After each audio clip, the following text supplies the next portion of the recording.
Hello everyone, welcome to the Watch Poplars. Today I'm going to be repotting my weeping willow. I tried doing this right before I left for skiing and I didn't have time. But now I do, because today was a minimum day at school.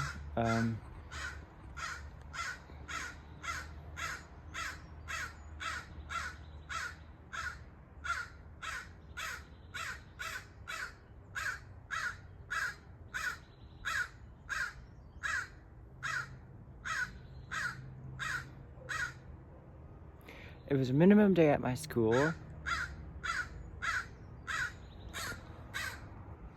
and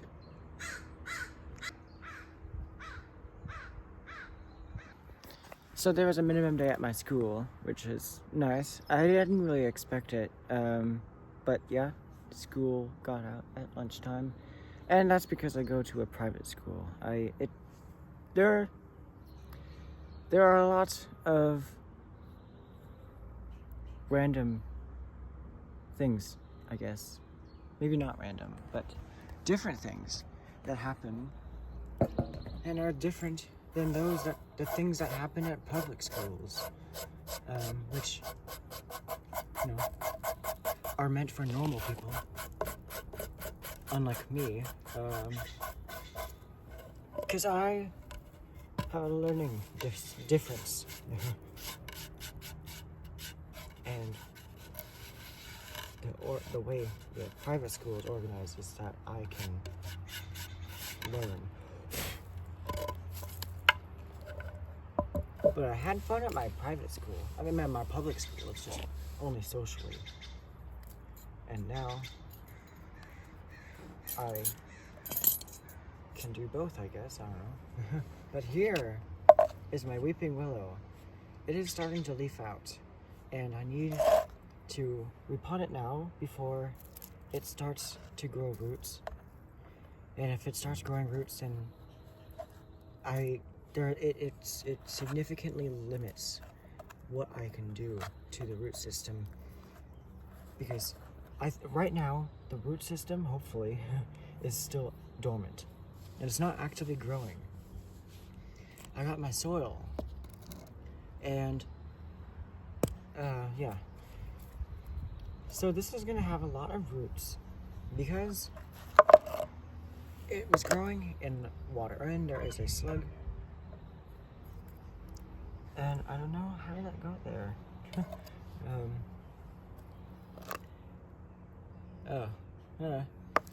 All the snails and stuff like hide under the lip of the pot, the plastic. I think this is just to make it look like there's more depth, but it comes with a cost. Is that the snails like to live and linger in there. So maybe the pot should be designed differently. And I got the pot of water right there, ready to rinse the roots. So shortly after I planted this cutting, I planted it and I didn't put moss on it until like spring, or later that spring, and maybe April or May, because I wanted more roots to grow closer to the surface of the soil. But there was already a root that, I think it was this root, you can kind of see it grew that way right at the top of the soil. And I think that was just because it was early spring, the sun wasn't too intense, it was not very hot, and that kind of allowed, that if I didn't put moss on it, that root would probably dry out, because the top layer of soil would be constantly changing from very nice and wet to dry. And roots on a deciduous tree, unless the plant is a succulent, the roots of the plant don't like to be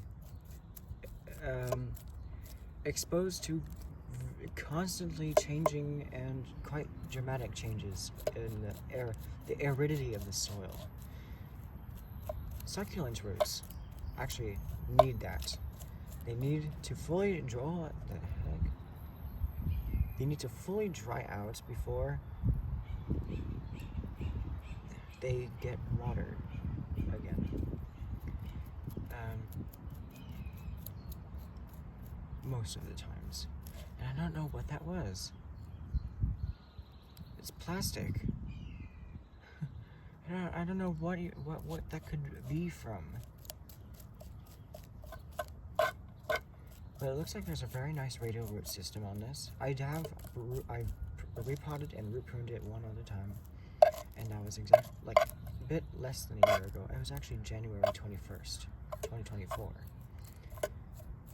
But that was quite a while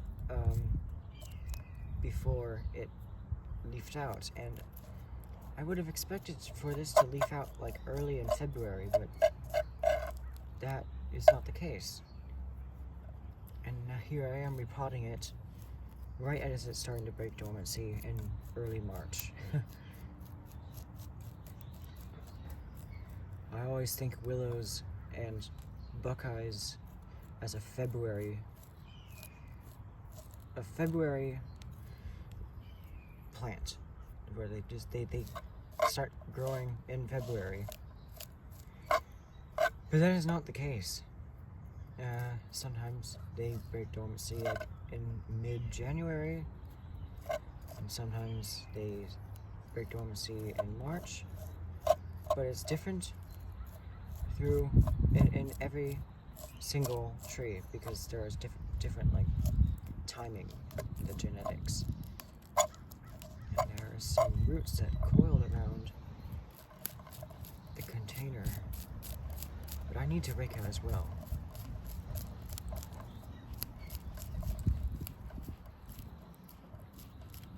So it turns out I have 3 branches sprouting. It sounded like a bird just landed or something.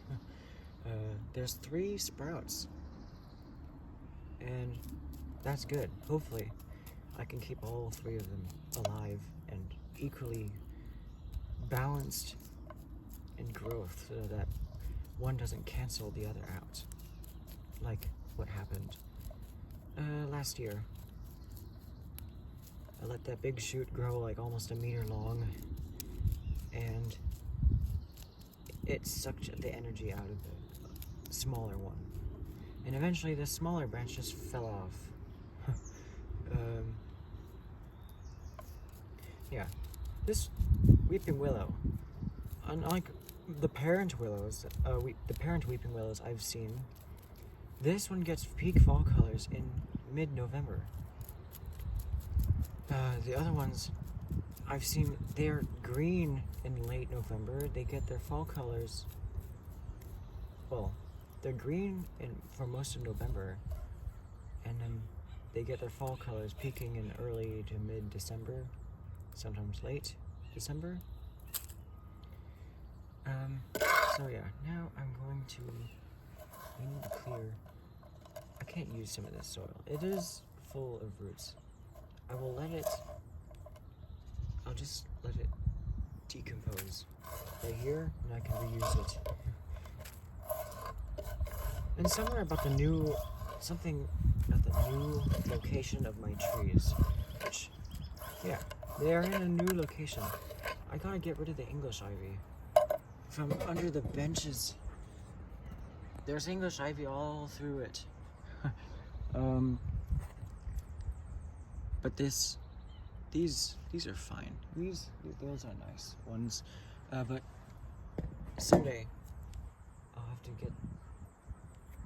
to clear it all and get the English ivy out. I can now dip it in here. Hopefully, oh yeah, I'm not even close to knocking any roots off. I mean shoots. Okay, well, I'll just, yeah. Now, I can do this more easy.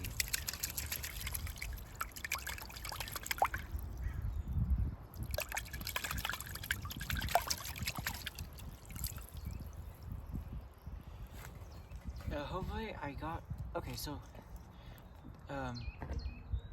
was this the same as last year when I repotted it? I don't know. But there is now, so obviously, I have the root system that sprouted after I cut it, and that's where you often get a lot of root sprouting. But then there's a node. I guess this was a node on the original cutting. Yeah, I think it, yeah, I believe that is so. That also sprouted a bunch of roots around it. So I don't need such a long trunk. I would rather have the root system right here. So I will cut it back halfway. It was quite easy and not very hard on my scissors, which is nice. And now I want to rinse it again because there's still dirt in it, and I don't want to damage my scissors, as I mentioned many times.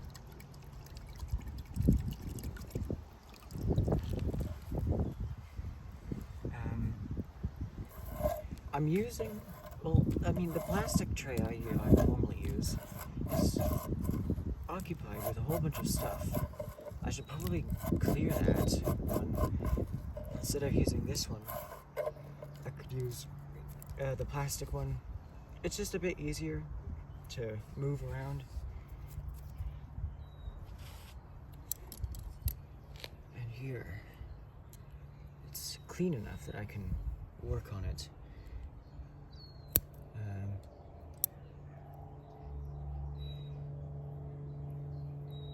It's very, very springy outside. I think that there is a weird, I think it was a crow. And I guess I just learned that the crows also, one of the many sounds they make is like a, like that. Have you heard that? I mean, I have always wondered what that was. I thought it was just like a small bird. I knew it was a bird, but what bird exactly? I didn't know the answer to that. And now I realize it could be a crow.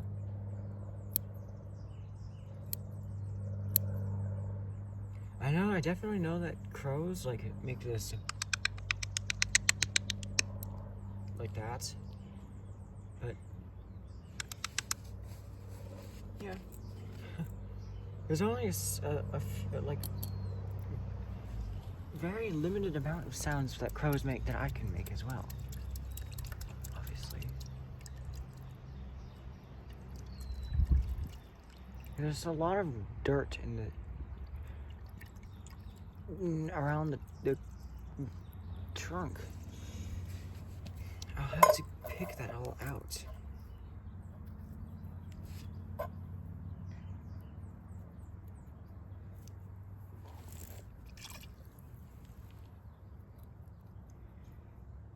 Tedious, meticulous. Meticulous is the word. I feel like tedious and daunting make it sound like it's something I don't want to do. I love doing this.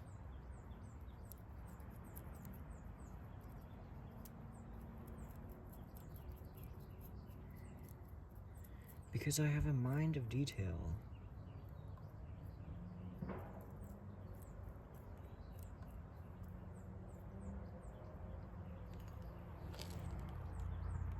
That's too large. So I brought my larch with me on the skiing trip. Now at first you would think, why would you bring a plant on a scout trip that is intended for skiing? Well, if you look up larch and read it, a little bit of the overview, it says they are native to cooler areas of the northern hemisphere. And they are very, very hardy. They grow in Siberia. They can grow in... And this is just the general genus of larches, I think. And generally, they're native to... In the south, well, they're high up in the mountains if they're further south. And they need a big difference in seasons between summer and winter, so they can't grow high up in the tropical Andes. They can't grow in the equator, even if they're like high up, because they need a warm period and then a cold period. But in there, it's just always kind of cool. So they either grow kind of in the lowland up north, and they grow high up in the mountains as far south as like Idaho and Oregon. They can grow above the Arctic Circle. Well, maybe that. Yeah, I'm gonna say up to the Arctic Circle. But yeah. So this is looking quite nice. So I brought it out into the elements, so that it would actually get some winter that it actually prefers. And it ended up snowing on the last day we were there, at 22 degrees, and it loved that. It completely froze over. It was frozen solid, and it was unfazed. And I think that yeah, it's I wonder what it's gonna think now that it's back here. It's probably gonna be like, I wish you've left me there in the cold. I wanted a longer winter. And I'm like, well, I don't want to just leave you there when no one's going to attend to you. But yeah, I'm glad I brought it there. It's for the health benefits of the larch, because I'm doing everything I can to help it grow and have longer winters. So those roots are sticking upward too high.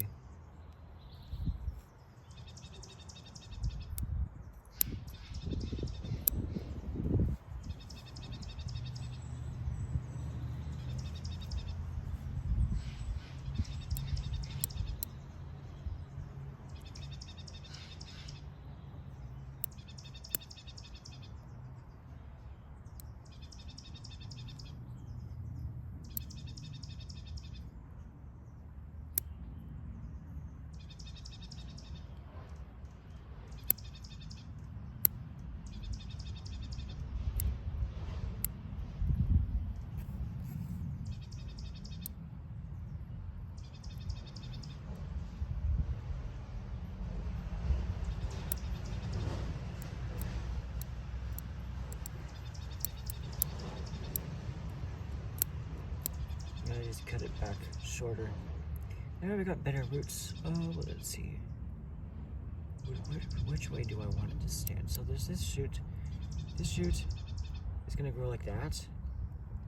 That one's gonna grow like that. That one's gonna grow out like that. I could prune it down to here. I mean, that is an option. This was the branch that fell off and got weak.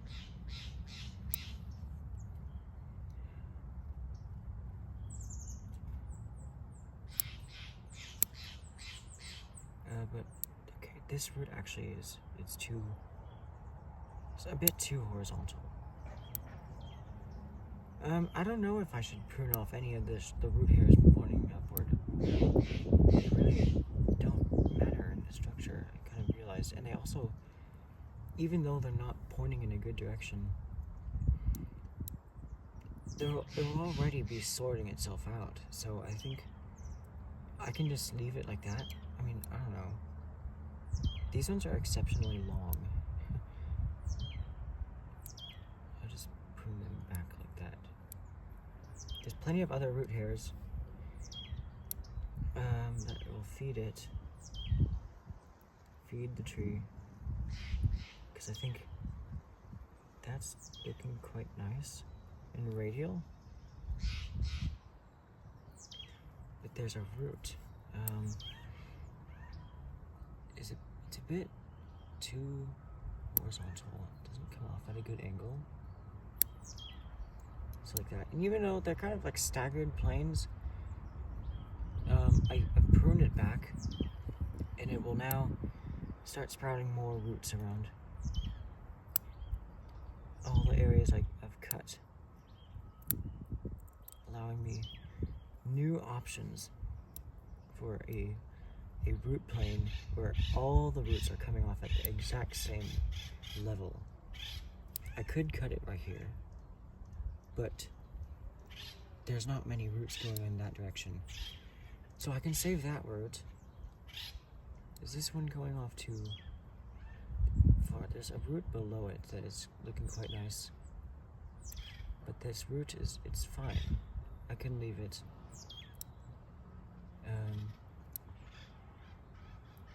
What about here?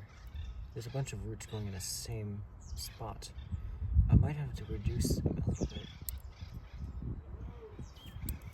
bit. So, yeah.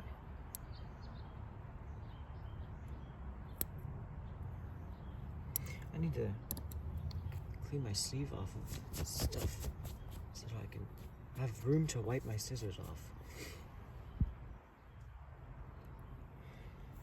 Which I need to do in order for the scissors to stay clean.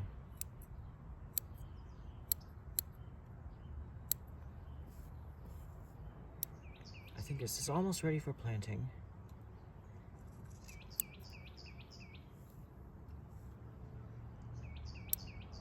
And I can show you updates on the new arrangement of the plants, the trees, and I guess some updates on what is growing, because there's a lot of trees that are starting to break dormancy now, and it's about time to catch up, racing to get every one of them repotted, which I really shouldn't have 75 trees.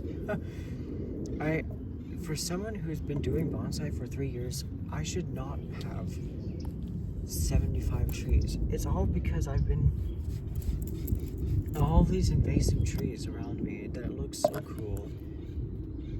Like during whatever season they look best, they look really nice, and I've just been spoiled and like, I gotta have that. I gotta have this, I gotta have that. Even though they're not native, I should have started with the native ones. And now I am in a predicament where I have 75 trees. I've been doing bonsai for like 3 years, and somehow I'm still able to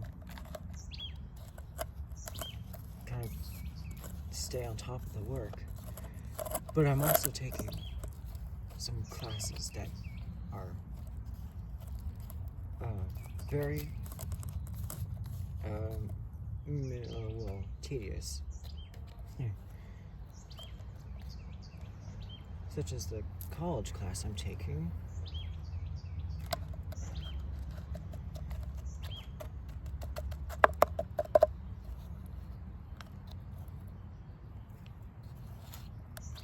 And it doesn't, I mean, it's so meticulous.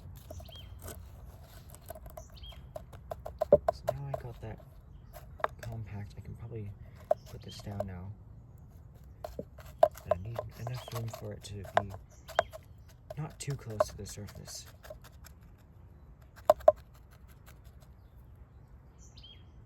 That's good.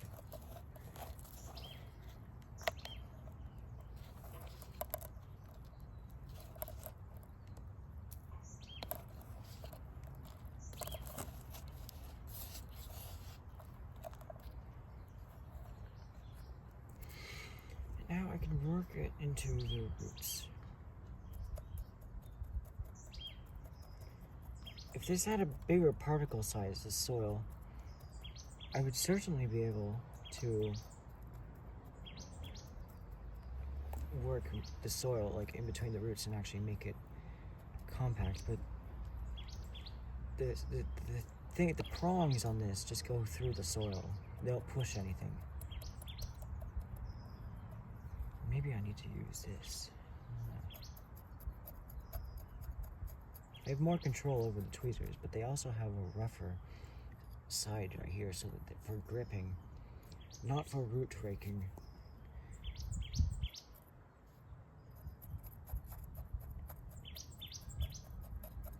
But I'm quite confident that I'm not like damaging any roots, because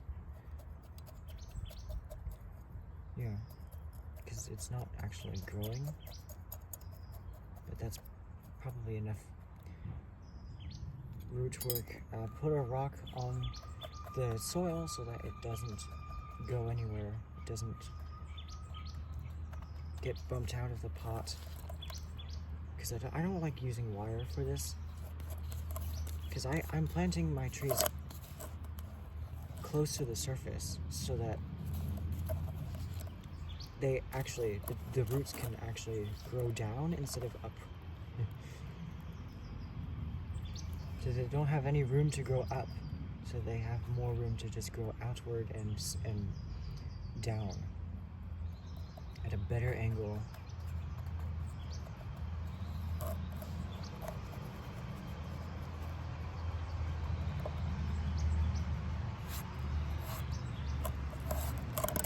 And now it's time to put the moss on. I've got it mossed up. And now I'll dunk this in the water and put it in the tray that it was in and just let it grow. But there's this one here. Well, I'll let it grow. I'll let these shoots grow, and I'll see which ones should get removed. But I'm leaning on this one. I don't really need that shoot, but I don't want to do anything that I might regret in the future yet. So I'll just let these 3 shoots grow, and but I'm leaning on this one and that one taking off together in the same vigor. I will not let either one kill the other, which I guess is what willows can do if there's a bunch of shoots competing. But yeah, that branch last year, it died because all the energy was growing into the long shoot, and there just wasn't enough sap focused on that little branch, and it fell off and died. So my plum forest has entered, well, it is at its peak spring scenery. That is very nice. Here's the tundra. I think there are the buds on the willow, and they're starting to swell. There's one right there starting to swell. I brought the tamarind out. I don't know. Is this the tamarind? I honestly don't know. The honeysuckle is definitely recovering and growing roots because the shoots are extending. And Hinoki Falls cypress is right here. It's still in its winter colors. I don't think it's started greening up yet. All of my other plum trees are leafing out. That is nice. There's not enough moss to cover that whole soil. I won't bother. Besides, we're under a big oak tree, and shortly the leaves will be coming out and providing shade for when the days start getting hot. But are there other oaks starting to leaf out? I don't know.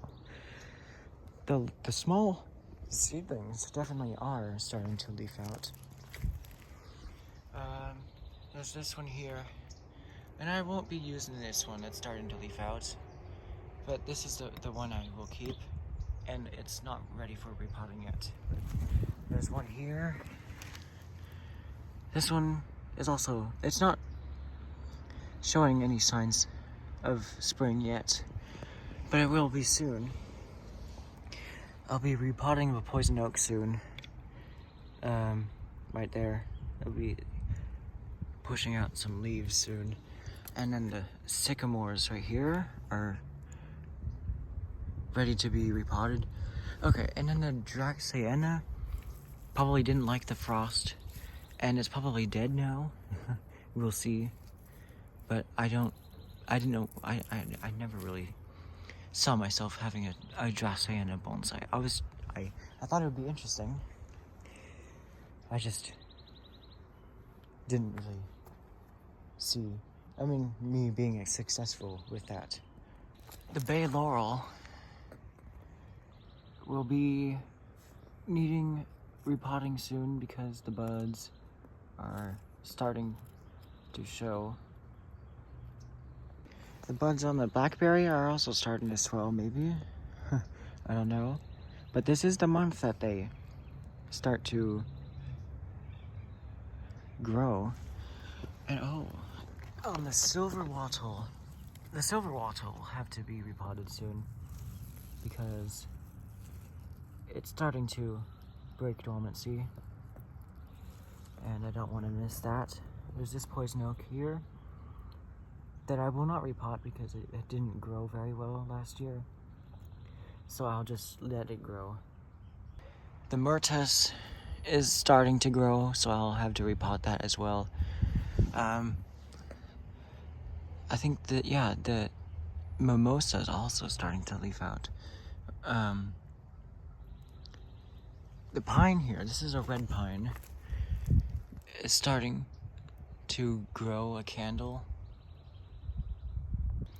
The Coelrauteria is starting to push out some compound leaves, but it's only just starting. The eucalyptus, the alder is looking very nice. I can't wait for it to start filling in. It looks a lot older than it actually is.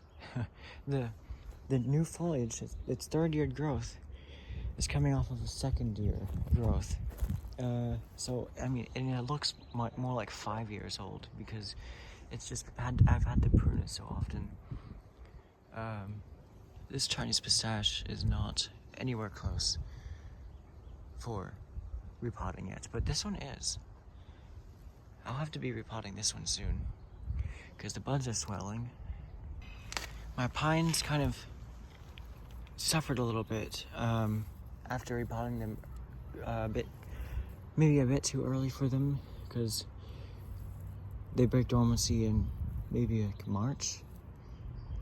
The pines are flowering right now. They're releasing pollen, and actually I think I see some candles on that one starting to extend. But yeah, there's the pines. They might start. I have confidence that both of them will survive. Here's the hemlock. I guess they kind of do grow a bit of a carrot down there. A tuber. There's leaves coming out of the apple seedlings. That is nice. There's the Chinese elm. It's fresh growth. It's not actually growing yet. I'm just gonna let all of the buds start growing into shoots, and then I will select which shoots I want. Wisteria, there are some buds starting to swell on that one. There's the honeysuckle, the coast live oaks. I've been fighting to keep them moist, but the soil it's very difficult. But they're starting to grow, and I don't know if I'll have to put better soil on them, but I don't think I want to repot them because they're very weak. Oh, I collected this, but it's not very healthy. But that's fine because I don't need such an invasive tree in my collection. The English ivy is starting to grow, which is fine. I don't really have high hopes for it. This is a silver wattle also growing, and then there's a bunch of seedlings with what looks like Lonicera hirsutus, which is a hirsute honeysuckle. It's a native Yeah, that's what it looks like. Opposite leaves, fuzzy, has this same kind of color in the new growth as the actual ones. Then there's the cherry laurels, and they're not growing yet, but they were certainly growing roots when I was repotting them. There's the buckeye. It's completely leafed out, and it's looking very, very nice. There's the hawthorn and the firethorn. They're both growing. Blackberry is also growing. Dogwood. And then there's a pomegranate right here.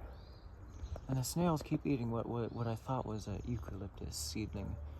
And I never got to find out because now it's dead. But yeah. Oh, the sweet acacia is also starting to grow. Just starting. So the reddish buds will turn into green shoots. And none of the acorns that I planted in there, or anywhere else, none of them are sprouting. But I'll keep trying to have black oak as a bonsai. It's a native, and maybe I can sacrifice one of my other non-natives for that one. Here's the avocado that's not growing yet, but I am excited to repot that one. But yeah, that is all for today. You know, I don't think my larch made it. I don't think it survived.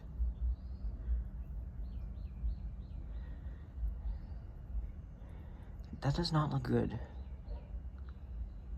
I think it was just too much, because they haven't recovered. They haven't been growing very well. There is a bad grub there. They have not been growing very well. So it's possible that I have actually killed them.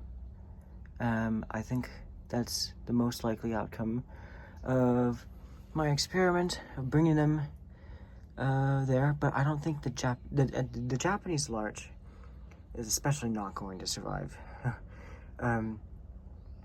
Because every single shoot, it didn't really sprout that many shoots, and they're all suffering, unless I'm just very lucky. I think that it was a bit too cold for them, and the amount of foliage that had just started sprouting. The American larch also kind of suffered. It looks a bit more healthy, and yeah, it also looks a bit weak, but hopefully, at least the American larch, hopefully that survives. But overall, both of them don't look very good, and maybe, you know, I mean, it was worth a try. It was definitely worth a try. It was, yeah, but how much these have leafed out was equivalent to like mid-spring for their natural habitat. I mean, a bit too much. Plus I haven't let them like grow many roots yet, and they were not very established, so that's probably why they're suffering. But hopefully, I could probably now get rid of this. I mean, I don't know. Maybe I should give these some spring, to keep them in the light, but I don't know. Slowly adjusting them to the light, otherwise they'll definitely burn. But I think they certainly got frost damage. I think maybe they're not used to like 22-degree weather when they first start breaking dormancy. I think that happens before they break dormancy. Yeah, but so yeah. That was the experiment. I mean, hopefully, at least the American larch survives, but the Japanese larch doesn't look good at all. But there is the others. I didn't bring any of these other ones with me. I'm glad I didn't, because it probably would have made all of them fail as cuttings, but I mean, I don't know.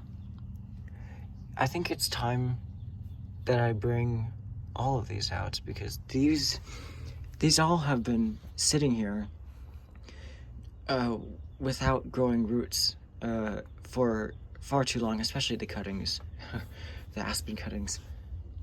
So I should probably bring all of these out now. They've been sitting here long enough, and I think it's about time for them to start recovering before they actually they expire.